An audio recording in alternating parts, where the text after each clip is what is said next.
কি করি কি করতে পারি না ইকুয়েশন থেকে আমরা ম্যাথমেটিক্যাল ইকুয়েশন তৈরি করতে পারি কোশ্চেনের উত্তর দিলে আসবে কি না উত্তর আসবে শুধু কোশ্চেন তৈরি করতে পারি ম্যাথমেটিক্স এর কোনো ইকুয়েশন বা কোশ্চেন যদি তৈরি করতে হয় তাহলে আমরা এখান থেকে এই অপশনগুলো ব্যবহার করতে পারি এবার কেন ব্যবহার করতে পারি কারণ তুমি যদি ম্যাথমেটিক্স এর কোনো ইকুয়েশন তৈরি করতে চাও সব অপশন তো তোমার কিবোর্ড থেকে পাবেন কিবোর্ডে প্লাস মাইনাস ইনটু ডিভাইডেড এই চারটা সাইন আছে এবার ধরো আমার রুট সাইন চাই ইন্টিগ্রেশন সাইন চাই ডেরিভেটিভ সাইন চাই ধরো log n sin n cos θ সব কিছু জিনিস চাই সেগুলোকে আমি এখানে দেখতে পাবো কিবোর্ডে আছে আমার নেই তাহলে এই ইকুয়েশনের ড্রপ ডাউন এ ক্লিক করতে পারো দিয়ে ইনসার্ট নিউ ইকুয়েশন বলে অপশন আছে এখানে ক্লিক করতে পারো অথবা তুমি ইকুয়েশন অপশনটার উপরে ক্লিক করো যাই করো না কেন এই অপশনটা তুমি পাস ক্লিয়ার সঙ্গে সঙ্গে দেখো এটা ডিজাইন ট্যাব তোমার কাছে ওপেন হয়ে গেছে এইটাকে তুমি বড় করতে পারো যদি চাও তাহলে এখান থেকে ফন্ট সাইজ বড় করো তাহলে অটোমেটিক্যালি ফন্ট সাইজ বড় হবে ওকে ডিজাইন ট্যাবে গেলে এখানে দেখো বিভিন্ন ধরনের সিম্বল আর এখানে স্ট্রাকচার আমরা দেখতে পাবো এবার ব্যাপারটা হচ্ছে তোমাকে এগুলো ব্যবহার করে তৈরি করতে হবে কাজ কেউ তোমাকে এখানে শেখাতে পারবে না বোঝাতে পারবে না বা করে দিতে পারবে না তোমাকে আমি বড় করে এটা দেখিয়ে দিতে পারি যে কি করে করা হয় বাকি তোমার আইডিয়া তোমাকে কাজে লাগাতে হবে এবার দেখো এখানে যদি সিম্বলের মধ্যে যাই এই ড্রপ ডাউন আরোতে এখানে দেখো বেসিক ম্যাথের আন্ডার এই সিম্বলগুলো আছে আবার যদি আমি ধরো এটা থেকে জিওমেট্রি লিখি তাহলে দেখো জ্যামিতির কিছু সিম্বল দেখতে পাচ্ছি স্ক্রিপ্ট দিলে দেখো স্ক্রিপ্টের কিছু এখান থেকে যদি অ্যারো নাও তো বিভিন্ন ধরনের তুমি অ্যারো দেখতে পাবে অপারেটর নিলে operator less than greater than plus minus into divided infinity alpha beta সমস্ত কিছু আলফা বিটা নেই এটা ঠিক আছে এখান থেকে আমি কিছু সিম্বল দেখতে পারি আবার দেখো আলফা বিটা সিম্বলগুলো তোমার দেখতে হবে গ্রিক লেটার দিয়ে আছে আলফা বিটা গামা মডেল তোমার পড়ে ইভেন্ট গ্রুপে পড়ছো প্লাস তার আগেও মেবি ছিল ক্লিয়ার এখান থেকে এই সিম্বলগুলো তোমরা এখান থেকে পেতে পারো আবার এখানে দেখো কিছু স্ট্রাকচার তৈরি করা আছে যখন তোমাকে যদি লিখি a বাই b লিখতে হয় তাহলে a বাই b এটা স্ট্রাকচার আছে তো যে উপরে a থাকবে মাঝখানে হাইফেন থাকবে নিচে b থাকবে তাহলে সেম কনসেপ্টে এখানটা দেখো কিছু স্ট্রাকচার তৈরি করা আছে এই স্ট্রাকচারগুলোকে আমরা একটা একটা করে দেখব আর দেখব কি করে ব্যবহার করতে হয় আর একটা জিনিস যখনই আমরা এই ইকুয়েশন সিম্বল ব্যবহার করব ইকুয়েশনের ক্ষেত্রে বিশেষ করে কিবোর্ডে দেখো সবার কিবোর্ডে চারটা অ্যারো কি আছে ডান দিকে এই চারটা অ্যারো কিকে যে যত ভালো করে ব্যবহার করতে পারবে তার ক্ষেত্রে ততটাই ইজি হবে কাজটা করা কিরকম ভাবে সাপোজ আমি এখানটা ধরো ফ্র্যাকশন নিয়েছি দেখো আমার উপরে একটা ঘর আছে নিচে একটা ঘর আছে আমি চাইলেই মাউস দিয়ে ক্লিক করতে পারি বাট চেষ্টা করবে যতটা অ্যাভয়েড করা যায় দেখো আমার উপরে দেখো কার্সারটা কোথায় আছে এটা আছে তো আমি উপরে ঘরে যেতে চাই যদি কিবোর্ড থেকে আপ অ্যারো প্রেস করি তাহলে উপরে দিকে যাচ্ছে কি যাচ্ছে না একবার লেফট অ্যারো প্রেস করব আস্তে নিচে দিয়ে আপ অ্যারো প্রেস করছি জায়গা ডিভাইড করব আবারও প্রেস করছি এটা উপর দিকে যাচ্ছে আবার যদি ডাউন অ্যারো প্রেস করি নিচে দিকে আসছে আবারও প্রেস করলে উপর দিকে যাচ্ছে আবারও যখন প্রেস করছি উপরের ঘরটা সিলেক্ট হচ্ছে এই উপরের ঘরটা সিলেক্ট থাকা অবস্থায় আমি এখানে যদি লিখি ফাইল আচ্ছা আচ্ছা ধরো এরপরে আমি আবার লিখতে যাচ্ছি a প্লাস বাইরে বসে যদি এখানে আমি 5 লিখছি তো আবার ধরো এখানে যদি চাই যে এখানে 5 না লিখে আমি ধরো এখানে 5 স্কয়ার হবে তাহলে এই ঘরটা শুধু আমার 5 লেখার জন্য এবার দেখো এই ঘরটা সিলেক্ট থাকা অবস্থায় আমি যদি স্ক্রিপ্টে যাই যে এই অপশনটা সিলেক্ট করি দেখো ওই ঘরটা চেঞ্জ হয়ে অন্যরকম হয়ে যাচ্ছে কার্সারটা এখন আমার কোথায় আছে উপরে দেখো এখানে আছে তো কার্সারটা ধরো এই ঘরটায় নিয়ে আসছে কি করব লেফট অ্যারো একবার প্রেস করব আবার একবার লেফট অ্যারো প্রেস করছি আসছে ফাইল এবার ধরো উপরের পাওয়ারের ঘরটায় যেতে চাই তাহলে কি করব রাইট অ্যারো প্রেস করব একবার যদি রাইট অ্যারো প্রেস করে দেখো যাচ্ছে এখানে ধরো লিখে দিলাম কি এবার ধরো আমি লিখতে যাচ্ছি 5 স্কয়ার প্লাস 10 স্কয়ার এখন যদি আমি প্লাস সাইন দিই প্লাসটা উপরে উপরে হয়ে যাচ্ছে তাহলে দেখো আমি আবার একবার রাইট অ্যারো প্রেস করব এবার আসছে নিচে কতবার রাইট অ্যারো প্রেস করলে আসবে বা কি ধারা কি বৃত্তান্ত সেটা তোমাকে ট্রাই করে দেখতে হবে। এরকমটা নয় যে আমি দুবার বলে দিলাম তো দুবারই তুমি ক্লিক করবে, এরকমটা নয়। প্লাস সাইন দিলে এবার ধরো এখানটায় আবার তুমি চাইছো যে 5/2, তাহলে আবার ফ্র্যাকশন নাও, আবার এখানে ক্লিক করে দাও, আবার দুটো বক্স আসছে। এবার ধরো এখানটা দেখো আবার লেফট অ্যারো প্রেস করছি, আবার প্রেস করছি, এখানে লিখলাম 5/2 হয়ে গেল। এবার ধরো লিখতে যাচ্ছি যে 2 প্লাস দিচ্ছি 2 প্লাস ধরো 3 স্কয়ার, তাহলে এখানটা কি করব, স্ক্রিপ্ট থেকে আবার বল নিলাম, এখানটা 3 এখানটা বুঝতে পারলে বলেন।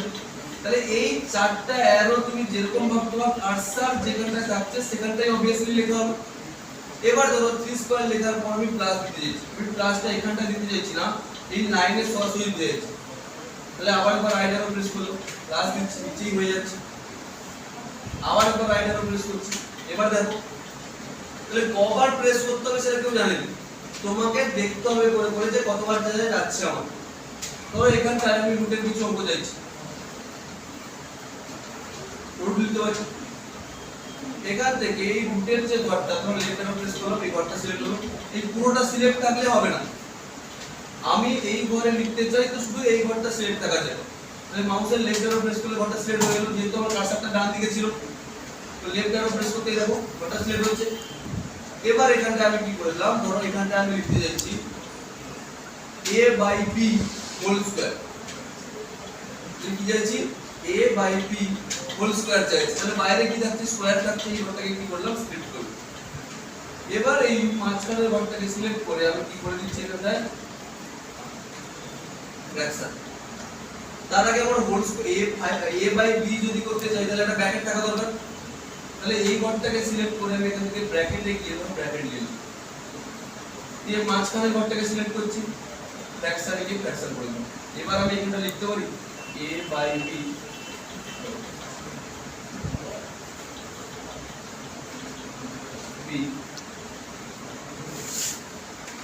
বুঝতে পারলেন না পারলেন, ক্লিয়ার? এবার ধরো আমি রুটের বাইরে ধরো ইন্টিগ্রেশন কিছু লিখতে চাই, ধরো এখানটা প্লাস দিচ্ছি, প্লাস এখানটা হয়ে যাচ্ছে, একবার রাইট অ্যারো প্রেস করব,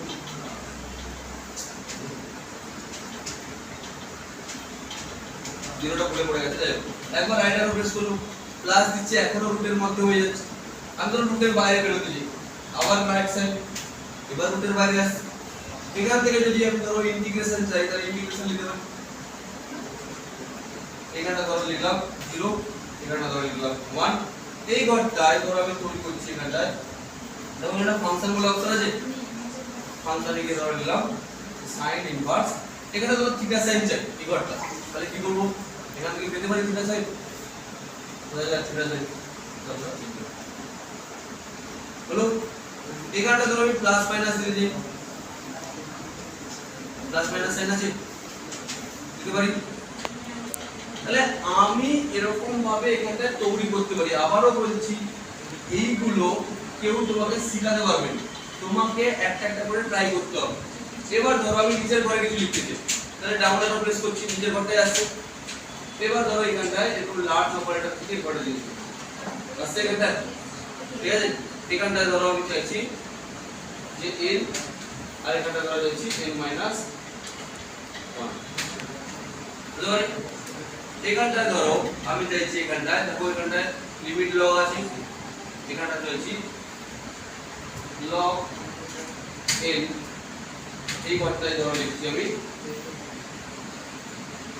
sin, সরি বলে কি বলে গেছে এখানটায়, এটা থিটা সাইনটা বাইরে এলো কেন, হ্যাঁ থিটা সাইনটা বাইরে এলো কেন, এর নয় এই ঘরটা স্ট্যাগল পুরোটা সিলেক্ট হয়ে গেছে, আমি যদি এই ঘরটা লিখতে চাই কি করতে হবে, ঘরটা সিলেক্ট করো,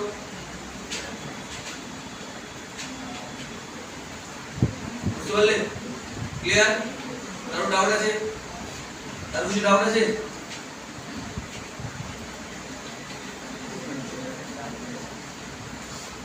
কারো কিছু ডাউট, কারো ডাউট নেই? থাকবে রেসপন্স তো কর তোরা তোরা গাল শোনা না সিচুয়েশন বলবো সিরিয়াসলি বলবো তোরা তুমি মৌন ব্রত নিয়ে না কিছু কেন বুঝতে পারবে কিছু একটা জিজ্ঞেস করছে আমরা রেসপন্স করবো তো আমরা ছাড়ার মতো কাজ করতে পারবো এখানে বাইরে ক্লিক করো আবার ইনসার্টে যাও ইকুয়েশনে যাও সেম কনসেপ্টে ফন্ট সাইজ বাড়াও তুমি আবার ব্যবহার করতে পারো তুমি লার্জ অপারেটর লিখে আছে হতেই পারো তুমি এখানে যা লেখা লিখতে পারো একটা কথা মনে রাখবে সব সময় যে লাইক চারটা অ্যারোকে তোমরা কি রকম ভাবে ব্যবহার করবে সেইটা এখানটা তোমায় করতে হবে এখানটা তুমি এখানে ডেরিভেটিভের অঙ্ক করছো dydx করতে পারো এখানটা তুমি যদি ধরো এখানটা সাপোজ স্পিড লিখছি তাহলে সাপোজ তোমাকে একটা কথা বলছি ধরো কোনো কারণে ভুল হয়ে গেল হতে পারে ভুল এখানটায় ধরো আমি এখানটায় ফ্র্যাকশন লিখে ফেলেছি এখানটায় লিখে ফেলেছি 5/2 কিন্তু আমি চাইছিলাম এটাকে 5/2 হোল স্কয়ার করতে তাহলে আমি ভুল করে ফেলেছি তাহলে আমাকে এটাকে বুঝতে হবে এবার এটা না ইরেজ করে আমি কি করতে পারি দেখো এটাকে সিলেক্ট করলাম দিয়ে এখানটায় কি করে দিলাম ব্র্যাকেট করে দিলাম দেখো ব্র্যাকেট চলে আসছে আবার দেখো এই পুরোটাকে সিলেক্ট করো এখান থেকে স্প্লিট থেকে এটা করে যেটা চাইছিলাম হয়ে গেল তাহলে যদি কোনো কারণে ভুল হয়ে যায় কোনো ভাবে তাহলে তুমি তার পরেও চেঞ্জ করতে পারো বুঝতে পারলি ক্লিয়ার হ্যাঁ তাও কিছু নেই না এবার তোমাদের কিছু টাস্ক দিচ্ছি এই টাস্কগুলো করা